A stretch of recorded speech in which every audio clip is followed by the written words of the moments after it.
এটা তো একটা মহাজাগতিক ঘটনা। এই এই সূর্যগ্রহণটা 100 বছর আগে হয়েছিল। এত বেশিক্ষণ ধরে প্রায় 3 ঘন্টার উপর আমাদের রাজ্য থেকে দেখা যাবে এবং সারা ভারতবর্ষ থেকে বিভিন্ন রাজ্য থেকে দেখা যাবে। এবং আমাদের স্টেটে এটা শুরু হবে 10:55 অলরেডি শুরু হয়ে গেছে এবং এটা শেষ হবে 2:23 এবং প্রায় 3 ঘন্টা 28 মিনিট ধরে এটা চলবে। সবচেয়ে বেশি সূর্য বেশি কাভার দেখা যাবে 12:45।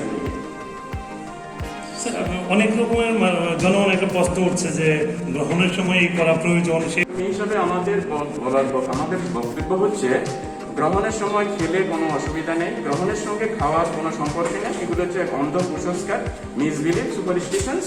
এগুলির সঙ্গে খাওয়া দাওয়ার কোনো সম্পর্ক নেই। কেউ খেলে গ্রহণীয় রোগ হবে। আমাদের পূর্বপুরুষদের থেকে এরকম যারা শুনে এসেছেন তাদের মধ্যে এমন একটা ধারণা আছে যে গ্রহণের সময় খেলে কোনো রোগ হতে পারে, খাবার দাবার সব ফেলে দিতে হবে, ধুয়ে তারপর আবার রান্না করতে হবে। এটা সম্পূর্ণ ধরনের একটা ভুল ধারণা।